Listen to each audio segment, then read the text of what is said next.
Very good morning, dear students. In today's session, we are going to discuss about the next trend in marketing, that is retailing. So, generally, we hear this word everywhere. This word is famous everywhere.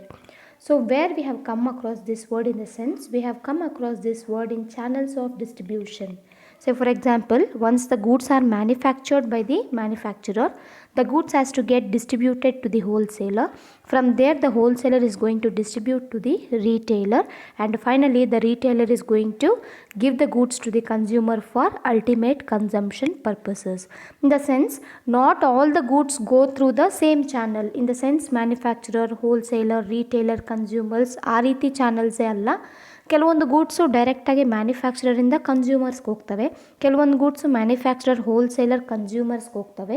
Understood, it depends upon the nature of goods. So ನಾನು ನಿಮಗೆ best example ಹೇಳಿದ್ದೆ car ಅಂತ ಅಂದ್ಕೊಳ್ಳಿ.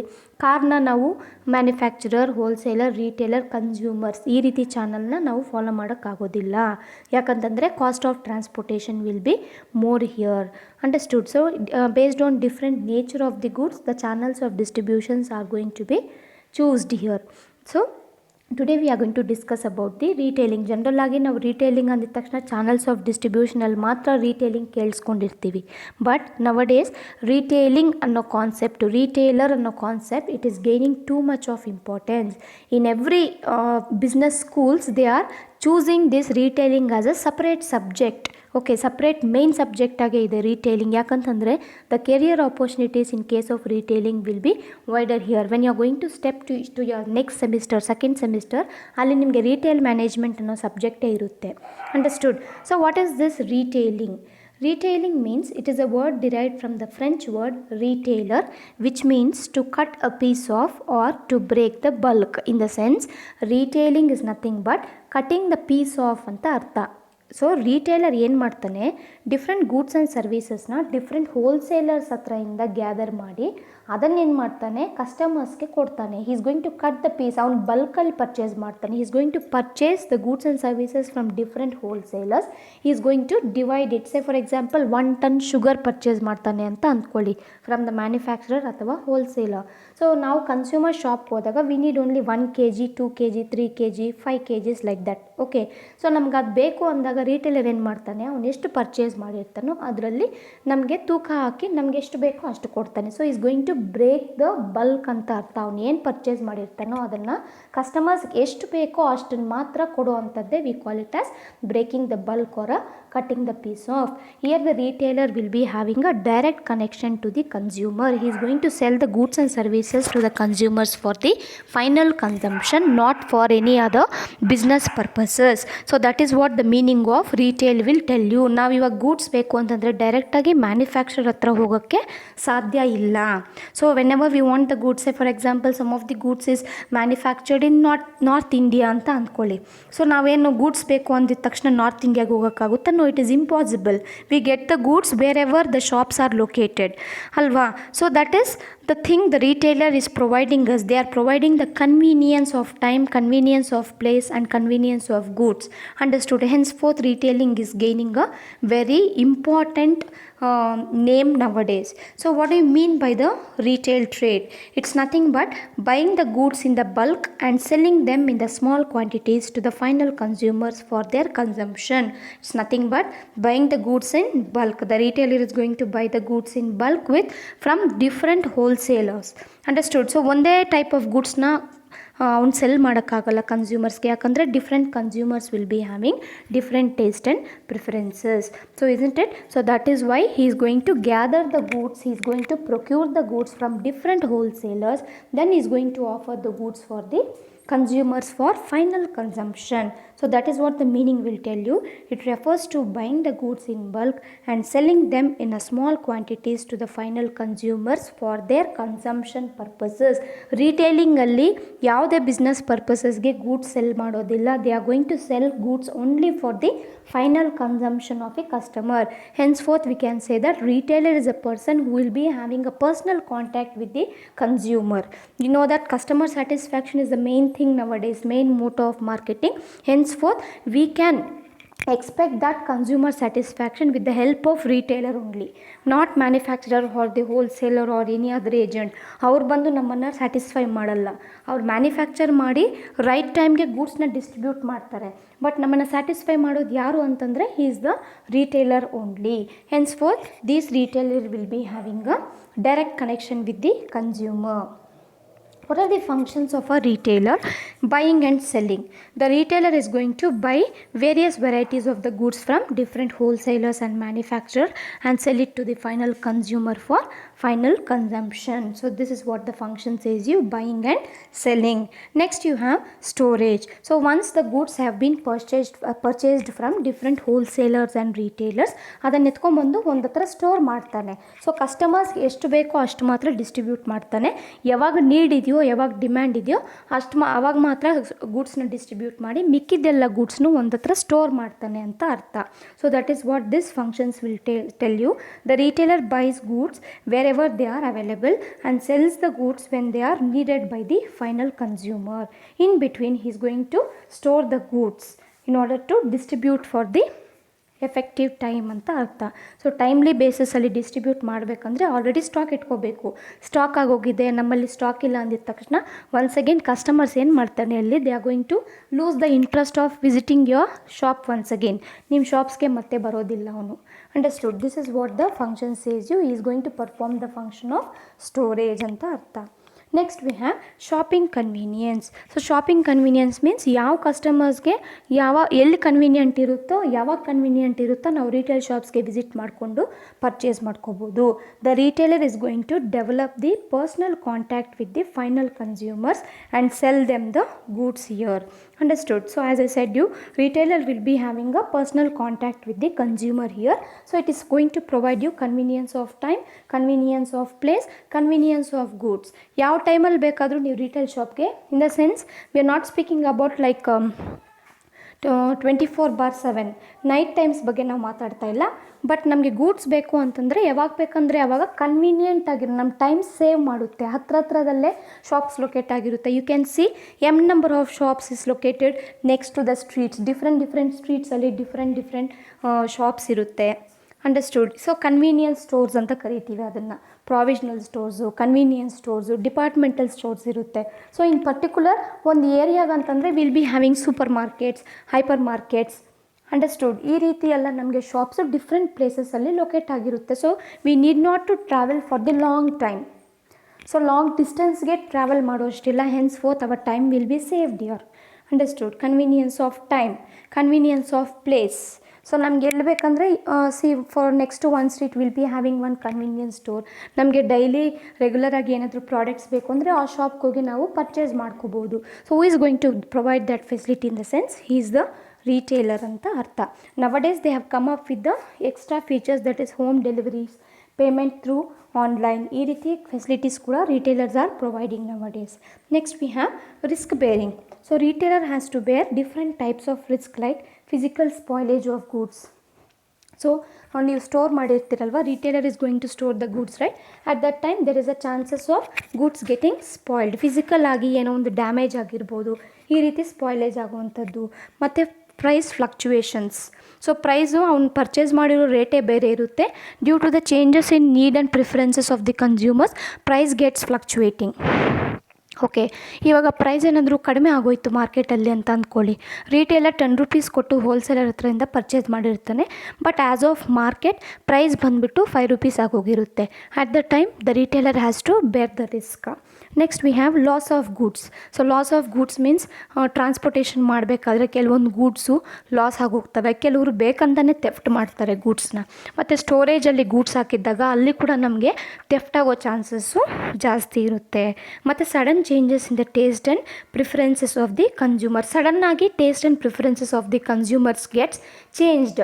ಅವಾಗೇನಾಗುತ್ತೆ, retailer ಯಾವ goods purchase ಮಾಡಿರ್ತಾನೋ ಅದೆಲ್ಲ ಬಂದುಬಿಟ್ಟು outdated ಆಗೋಗುತ್ತೆ.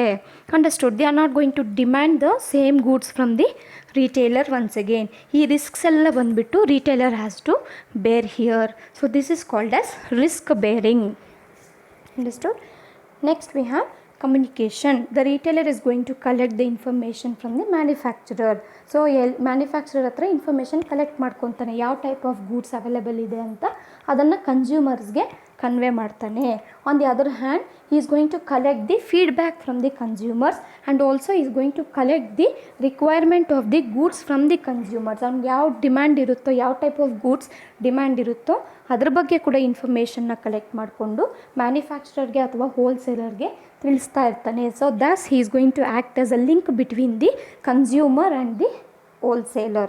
Understood? So that is what you call it as communication. Effective communication ಇದ್ದಾಗ ಗೂಡ್ಸ್ ಕಂಟಿನ್ಯೂಸ್ ಆಗಿ ಮ್ಯಾನುಫ್ಯಾಕ್ಚರ್ ಆಗಿ ಕಂಟಿನ್ಯೂಸ್ ಆಗಿ ಸಪ್ಲೈ ಆಗ್ತಾ ಇರುತ್ತೆ. ಸೊ ಹೆನ್ಸ್ ಫೋರ್ ಸೇಲ್ಸ್ ಜಾಸ್ತಿ ಆಗುತ್ತೆ, ಇಮೇಜ್ ಆಫ್ ದಿ ಕಂಪನಿ ಕೂಡ ಇಟ್ ವಿಲ್ ಗೋ ಹೈ ಅಂತ ಅರ್ಥ. Next we have advertising and display. So once the retailer is going to purchase the goods from manufacturer and the wholesaler, he is going to locate the same goods in different retail stores. Understood? So different retail stores ಆಗಿ ಸ್ಟೋರ್ಸಲ್ಲಿ ಗೂಡ್ಸ್ನ arrange ಮಾಡಿ he is going to give the advertisements. So ನೀವು ತುಂಬ retail ಶಾಪ್ಸಲ್ಲಿ ನೀವು ನೋಡ್ಬೋದು, like ಜೆವೆಲ್ಸ್ ಆಗಿರ್ಬೋದು, clothes ಆಗಿರ್ಬೋದು, textiles, every businesses nowadays they offer the displays. Understood? ಡಿಸ್ಪ್ಲೇಯಲ್ಲಿ ಗೂಡ್ಸ್ನ ಪ್ಲೇಸ್ ಮಾಡಿರ್ತಾನೆ. ಸೊ ಒಂದೇನು ಗೊತ್ತಾ, one is to attract the consumers. The another important aspect of the display is that to educate the customers. Educate the customers means ಈ type of goods ನಮ್ಮಲ್ಲಿ ಸಿಗುತ್ತೆ ಅಂತ, ಈ ಟೈಪ್ ಆಫ್ ಗೂಡ್ಸ್ ಮಾರ್ಕೆಟಲ್ಲಿ ಸಿಗುತ್ತೆ. ಅಂಡರ್ಸ್ಟುಡ್? ಸೊ ಇದಕ್ಕೋಸ್ಕರ ಕೂಡ display ಮಾಡುವಂಥದ್ದು. ನಾವೆಲ್ಲ ಬಂದುಬಿಟ್ಟು ಈ ಮಾರ್ತಳ್ಳಿ ಈ ರೀತಿ ಕಮರ್ಷಿಯಲ್ ಸ್ಟ್ರೀಟ್ಸ್ಗೆಲ್ಲ ನಾವು ಹೋಗ್ಬಿಟ್ರೆ ಏನಾಗುತ್ತೆ ಅಂತಂದರೆ, if you see the retail outlet display it will be very very attractive. Different colours of lights ಆಗಿರ್ಬೋದು, ಅಂಡರ್ಸ್ಟುಡ್, ಪಿಕ್ಚರ್ಸ್ ಆಗಿರ್ಬೋದು, ಈ ರೀತಿ ಡಿಸ್ಪ್ಲೇ ಹಾಕ್ತಾ ಇರ್ತಾರೆ in order to attract the consumer. Hence for they are going to advertise through the display. So that is one of the function of the retailer. Next we have financing. So here financing means retailer is going to sell the goods to the customers on the credit basis ಅಂತ ಅರ್ಥ. ಎಲ್ಲ ಕಸ್ಟಮರ್ಸ್ಗೂ credit ಬೇಸಿಸಲ್ಲಿ ಗೂಡ್ಸ್ನ ಕೊಡೋದಿಲ್ಲ, only for those customers who are regular to the shop. Understood? Next we have selling. The retailer ultimately is going to sell the goods to the final consumers. So these are the functions of the retailers. Apart from that, you can also include some other functions like standardization, grading, labeling, packaging. ಈ functions ಕೂಡ ಬರ್ತವೆ. So these are the functions of the retailer. Next, what are the services rendered by the retailer? We have two divisions under that: services to consumers and services to wholesaler and manufacturer. So ಇಬ್ಬರು ಕೂಡ ಅವನು services render ಮಾಡ್ತಾನೆ. ಕಸ್ಟಮರ್ಸ್ಗೆ ಅಂದಾಗ ಏನೇನು services ನೀವು ಓನಾಗಿ ಬರೀಬೋದು. As a side you convenience of time, ನಮ್ಮ ಟೈಮ್ನ ಸೇವ್ ಮಾಡ್ತಾನೆ.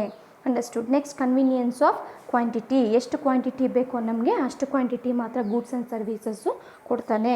He is going to offer wide variety of goods. He is going to provide credit facilities for the regular customers. He is going to provide different consumer services like home deliveries. Understood? Next and other consumer services like discounts and offers, ಇದನ್ನು ಕೂಡ ನಾವು include ಮಾಡ್ಕೋಬೋದು.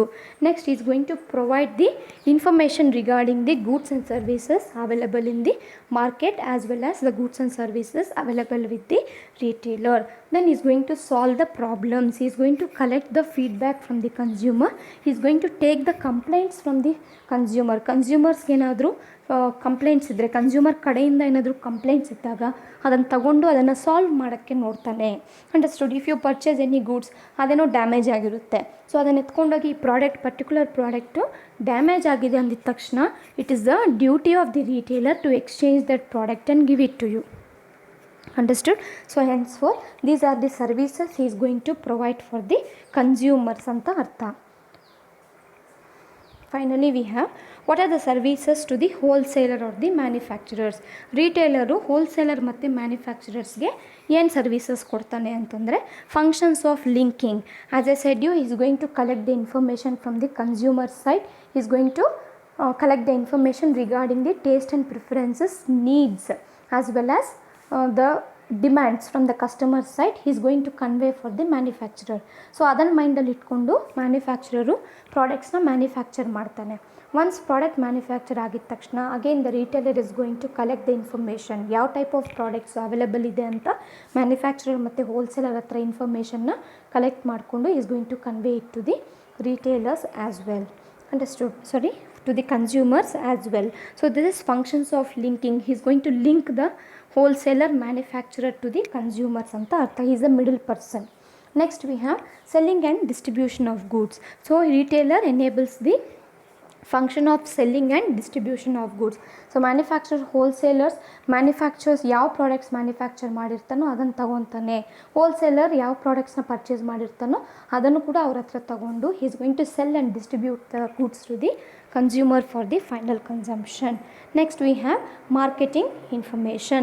So retailer is going to strive hard in order to collect the market information regarding the demand and supply of goods and services, and also is going to give the convenience of time, convenience of place and convenience of goods to the consumers as well. So ಇಲ್ಲೂ ಅಷ್ಟೇ consumers ಕಡೆಯಿಂದ ಇನ್ಫಾರ್ಮೇಷನ್ನ collect ಮಾಡಿ manufacture ಅಥವಾ ಹೋಲ್ಸೇಲರ್ಸ್ಗೆ ತಿಳಿಸೋ ಅಂಥದ್ದು. So ಯಾವ type of demand ಇದೆ, competitors ಯಾರು ಇರ್ತಾರೆ, understood. So this is the market information they are going to inform to the manufacturer or the wholesalers. Next is creation of goodwill. So here the retailer is going to create a positive image in the minds of the consumers regarding manufacturer and the wholesaler. ಯಾಕಂದರೆ ಅವ್ರ ಹತ್ರ goods and services purchase ಮಾಡ್ತಾ ಬಂದು ಕನ್ಸ್ಯೂಮರ್ಸ್ಗೆ resell ಮಾಡ್ತಾ ಇರ್ತಾನೆ. So resell ಯಾವ ರೀತಿ ಮಾಡ್ತಾನೆ ಅಂತಂದರೆ by creating an advertisements. So positive ಅಡ್ವರ್ಟೈಸ್ಮೆಂಟ್ನ ಕ್ರಿಯೇಟ್ ಮಾಡಿ ಸೇಲ್ಸ್ನ ಜಾಸ್ತಿ ಮಾಡ್ತಾ ಇರ್ತಾನೆ. ಸೊ ಯಾವಾಗ ಸೇಲ್ಸ್ ಜಾಸ್ತಿ ಆಗುತ್ತೋ ಪ್ರಾಫಿಟ್ಸ್ ಜಾಸ್ತಿ ಆಗುತ್ತೆ. And hence fourth when the profits R high the good will of the company goes high ಅಂತ ಅರ್ಥ. On the other hand, the retailer is also going to solve the problems of the consumers. So henceforth customer loyalty create ಆಗುತ್ತೆ ಅಂತ ಅರ್ಥ. So ಯಾವಾಗ customer loyalty create ಆಗುತ್ತೋ ಆವಾಗ goodwill of the company definitely it is going to go high ಅಂತ. Next you have sense of relief. So sense of relief means manufacture once goods manufacture ಮಾಡಿದ ತಕ್ಷಣ ಅದು sale ಆಗ್ತಾವೋ ಇಲ್ವೋ ಅನ್ನೋ concept, ಅನ್ನೋ confusion ಮ್ಯಾನುಫ್ಯಾಕ್ಚರರ್ಗಿರುತ್ತೆ, tension ಇರುತ್ತೆ ಮ್ಯಾನುಫ್ಯಾಕ್ಚರರ್ಗೆ ಮತ್ತು ಹೋಲ್ಸೇಲರ್ಗೆ, ಅಂಡರ್ಸ್ಟುಡ್. ಸೊ ಮ್ಯಾನುಫ್ಯಾಕ್ಚರರ್ ಹತ್ರದಿಂದ ಹೋಲ್ಸೇಲರ್ ಪರ್ಚೇಸ್ ಮಾಡಿರ್ತಾನೆ ಅಂತ ಅಂದ್ಕೊಳ್ಳಿ. So here what happens in the sense wholesaler ರೀಟೇಲರ್ಸ್ಗಿಂತ ಜಾಸ್ತಿ ಪರ್ಚೇಸ್ ಮಾಡ್ತಾನೆ. ಓಕೆ, ಸೊ ಪರ್ಚೇಸ್ ಮಾಡಿದಾಗ ಸೆಲ್ ಆಗಲಿಲ್ಲ ಅಂತ ಅಂದ್ಕೊಳ್ಳಿ. ಆವಾಗ ಏನಾಗುತ್ತೆ, they are going to depend on the retailer for the further sales. So what the retailer is going to do, he is going to purchase the goods from such people and give it to the consumers. Okay, so henceforth it provides sense of relief. ಒಂದು ರಿಲೀಫ್ನೆಸ್ನ provide ಮಾಡ್ತಾರೆ ಯಾರಿಗೆ, ಮ್ಯಾನುಫ್ಯಾಕ್ಚರರ್ಗೆ ಮತ್ತು ಹೋಲ್ಸೇಲರ್ಗೆ ಅಂತ ಅರ್ಥ. So these are the services to wholesaler or the manufacturers by the retailer. So here in this retailing concept alli we can expect 6 marks, understood. Functions adru kelbodu athwa services adru kelbodu nimanna. So that's all for today's class. We'll start up the next concept in the next class. If you have any doubts you can ask me guys. Thank you.